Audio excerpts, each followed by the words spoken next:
સમગ્ર ગુજરાતમાંથી એકમાત્ર સુરતના જાણીતા ઓર્થોસ્કોપિક સર્જન ડોક્ટર મનીષ સૈનીને ઉત્તર પ્રદેશમાં આંતરરાષ્ટ્રીય યોગ ઉત્સવ અને મિલેટ્સ મેળો 2023માં વક્તવ્ય માટે આમંત્રણ મળ્યું હતું.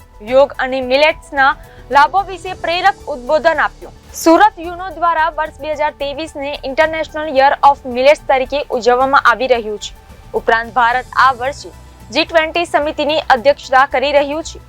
ત્યારે G20 અંતર્ગત સ્વાસ્થ્ય, પર્યાવરણ, પોષણ, વ્યાપાર સહિતના રાષ્ટ્રીય આંતરરાષ્ટ્રીય વિષયો પર બેઠકો યોજાઈ રહી છે. G20ની બેઠકોમાં મિલેટ્સને પણ ચર્ચા મંત્રણાનો હિસ્સો બનાવવામાં આવ્યો છે. તારીખ 26મી માર્ચના રોજ ઉત્તર પ્રદેશના વૃંદાવન ખાતે G20 અને ઇન્ટરનેશનલ યર ઓફ મિલેટ્સના ભાગરૂપે લોકસભા અધ્યક્ષ ઓમ બિરલા અને ઉત્તર પ્રદેશના મુખ્યમંત્રી યોગી આદિત્યનાથની ઉપસ્થિતિમાં તારીખ 25 થી 27 માર્ચ દરમિયાન ત્રિદિવસીય G20 આંતરરાષ્ટ્રીય યોગ ઉત્સવ અને મિલેટ્સ મેળો 2023 યોજાયો હતો, જેમાં દ્વિતીય દિને પ્રવચન આપવા માટે સમગ્ર ગુજરાતમાંથી એકમાત્ર સુરતના સેલ્બી હોસ્પિટલમાં ફરજ બજાવતા પ્રખ્યાત સિનિયર જોઈન્ટ રિપ્લેસમેન્ટ અને ઓર્થોસ્કોપિક સર્જન ડોક્ટર મનીષ સૈનીને વિશેષ આમંત્રણ આપવામાં આવ્યું હતું. ડોક્ટર સૈનીએ અહીં હેલ્ધી બોન્સ એન્ડ જોઈન્ટ વિષય પર જ્ઞાનવર્ધક વિચારો વ્યક્ત કર્યા હતા. ડોક્ટર સૈની કહે છે કે મિલેટ્સને હલકું ધાન્ય શા માટે કહેવામાં આવે છે તે જાણવું જરૂરી છે. લોકોમાં એવી ગ્રંથિ બંધાઈ ગઈ છે કે મિલેટ્સ એટલે હલકી ગુણવત્તા વાળું ધાન્ય જેનું સેવન ગરીબો જ કરે છે, એટલે જ લોકોએ ઘઉંને વધુ પ્રાધાન્ય આપ્યું. પરંપરાગત ધાન્યને હલકા ધાન્ય પાકો એટલે પણ કહ્યા કે તે પચવામાં હળવા હલકા છે, એટલે કે ઝડપથી પચી જાય. પરંતુ આપણે તેને ગુણવત્તામાં હલકા સમજી ખોરાકમાંથી જ દૂર કર્યા. પરંતુ વાસ્તવમાં ઘઉં કરતા જુવાર, બાજરા, રાગીમાં અનેક ગણી ગુણવત્તા છે. સામાન્ય લોકોની નજરે જુવાર, બાજરો હલકા ધાન્ય, પરંતુ આ હલકા ધાન્ય સ્વાસ્થ્યની દ્રષ્ટિએ ઘઉં ચોખા પર ભારે પડે તેવા છે. ડોક્ટર મનીષ વધુમાં કહ્યું કે મિલેટ્સનું ઉત્પાદન પશ્ચિમી રાષ્ટ્રોની દ્રષ્ટિએ ગરીબ ગણાતા ભારત, નાઇજીરિયા, ચીન, આફ્રિકન દેશો જેવા વિકાસશીલ દેશોમાં શરૂ થતું હતું. મિલેટ્સ UK, US, જાપાન કે યુરોપિયન દેશોની દેન નથી. આપણા જેવા વિકાસશીલ દેશોની વિશ્વની ભેટ ગણી શકાય. સૌથી વધુ મિલેટ ઉત્પાદન વિકાસશીલ દેશો જ કરે છે. વિશ્વના કુલ મિલેટ્સ ઉત્પાદન પૈકી 55% જેટલું માતબર ઉત્પાદન ભારત, ચીન અને નાઇજીરિયા સંયુક્ત રીતે કરે છે. ભારતનો ફાળો તેમાં 20% છે. ભારતના 2.5 કરોડ જેટલા ખેડૂતો મિલેટ્સની ખેતી કરે છે.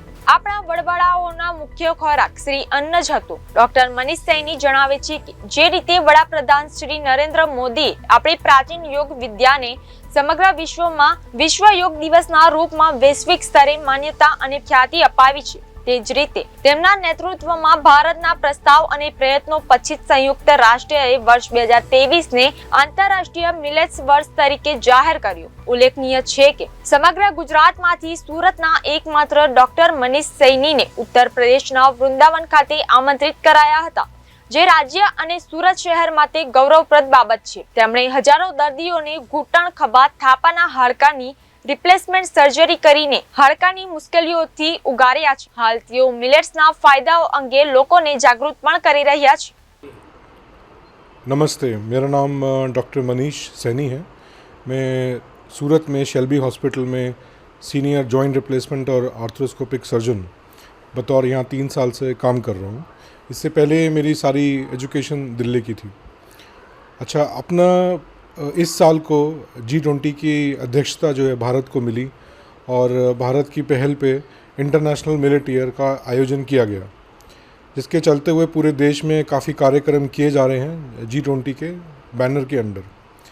इसी सिलसिले में वृंदावन में एक इंटरनेशनल योग फेस्टिवल का आयोजन किया गया, जो गवर्नमेंट ऑफ इंडिया और यूपी गवर्नमेंट की अध्यक्षता में हुआ, जिसपे इंटरनेशनल योग फेस्टिवल में मिलेट का प्रचार किया गया और मिलेट से होने वाले फ़ायदे, शरीर पे मिलेट से होने वाले जो फ़ायदे हैं उसके बारे में ज़िक्र किया गया. मुझे मौका मिला कि मैं वहाँ पे जाके एक लेक्चर दूँ और लेक्चर दिया गया किस तरीके से हम अपनी हड्डियों को और जोड़ों को नेचुरल तरीके से योग से और मिलेट से बेहतर बना सकते हैं. तो इस पे जब लेक्चर दिया गया तो बताया गया कि मिलेट जो है वो एक प्रकार का ऐसा अनाज है जिसके ऊपर ज़्यादा अभी तक फोकस नहीं किया गया था, जिसके अंदर ज्वार, बाजरा, रागी, सांवक, कुट्टू जैसी जो अनाज हैं वो मिलते हैं। और इनका फ़ायदा ये है कि ये मिलेट के अंदर जितने भी अनाज हैं वो हमारे ब्लड शुगर को कंट्रोल करते हैं। मिलेट के अंदर कोलेस्ट्रॉल को कम करने की प्रॉपर्टी है। मिलेट के अंदर एक्सेस मात्रा में कैल्शियम, फास्फोरस, मैग्नीशियम जैसे पदार्थ हैं जिनसे हमारी हड्डियों को मजबूती मिलती है। और सबसे इम्पॉर्टेंट बात ये भी है कि मिलेट के अंदर काफ़ी एंटीऑक्सीडेंट्स हैं। मिलेट के अंदर नायसिन करके एक ऐसा विटामिन है जो हमारे शरीर के काफ़ी एंजाइम्स के और हमारे पाचन शक्ति को और क्रिया को कंट्रोल करता है। मिलेट में ये सारी गुण हैं जिनकी वजह से हमारे शरीर में अगर कोई भी आंतों में इन्फ्लामेशन रहती है तो वो इन्फ्लामेशन को भी कंट्रोल में रखता है। इन सारी बातों को समझते हुए हमें मिलेट के ऊपर फोकस करना चाहिए, उसको अपने डेली रूटीन जो डाइट है, मील है, उसमें यूज़ करना चाहिए। और इंटरनेशनल योग फेस्टिवल में मैंने बताया कि किस तरीके से योगा इम्पॉर्टेंट है हमारे जोड़ों की स्वास्थ्य के लिए। ये जो हमारे जोड़ रहते हैं इनका न्यूट्रिशन जो है वो हमारे जोड़ के पानी से आता है, जो कार्टिलेज को, जो जोड़ की परत होती है, उसको स्वस्थ रखने के लिए ज़रूरी है। जब भी हम कोई एक्सरसाइज करते हैं, चाहे वो स्ट्रेचिंग हो या वेट उठाने की कोई एक्सरसाइज हो, तो उससे हमारे जॉइंट की मूवमेंट के चलते हुए जो साइनोवियल फ्लूइड है, जो घुटने या कूल्हे का पानी है, वो कार्टिलेज में यूनिफॉर्मली तरीके से बराबर से सब जगह पे फैलता है और उससे कार्टिलेज की स्वास्थ्य बना रहता है।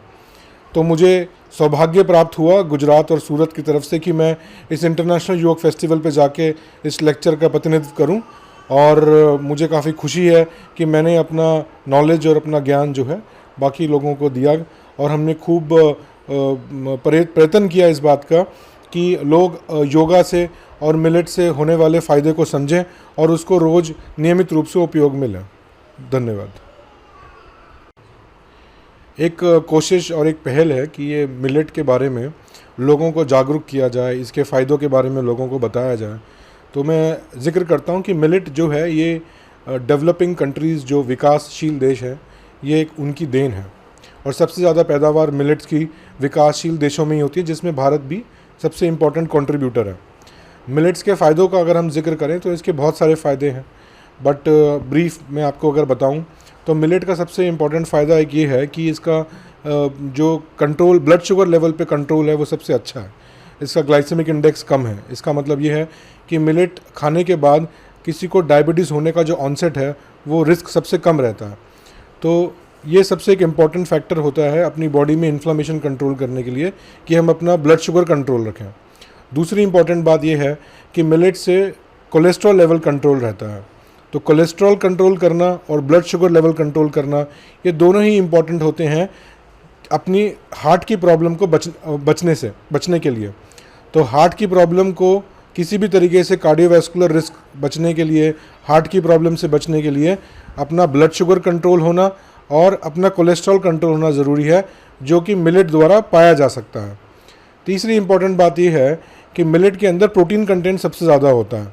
तो प्रोटीन कंटेंट का ज़्यादा होना और मिलेट के अंदर पाए जाने वाले मिनरल्स जैसे कि कैल्शियम, फॉस्फोरेट, मैग्नीशियम, आयरन, ये सारी चीज़ें, ये सारे तत्व जो हैं हड्डियों की मजबूती के लिए और हमारे मेटाबॉलिज्म के लिए ज़रूरी है।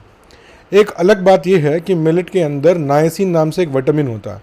ये विटामिन जो है हमारे शरीर में पाए जाने वाले कई एंजाइम्स जो होते हैं, जो पाचन क्रिया करते हैं, वो उनका कंटेंट है। तो क्योंकि नायसिन मिलेट के अंदर है तो हमारे शरीर में जो डाइजेस्टिव एंजाइम्स है वो काफ़ी एक्टिव रहते हैं। तो शरीर में पाचन क्रिया काफ़ी एक्टिव रहती है, इससे कॉन्स्टिपेशन नहीं होती। तो मिलेट का जो जोर है वो पाचन क्रिया से लेके बीपी का कंट्रोल, ब्लड शुगर कंट्रोल और अपनी बोन्स को मजबूती देने के लिए पूरा है। तो मिलेट्स पे आप फोकस कीजिए और इसे अपने खाने में नियमित रूप से लीजिए। Thank you.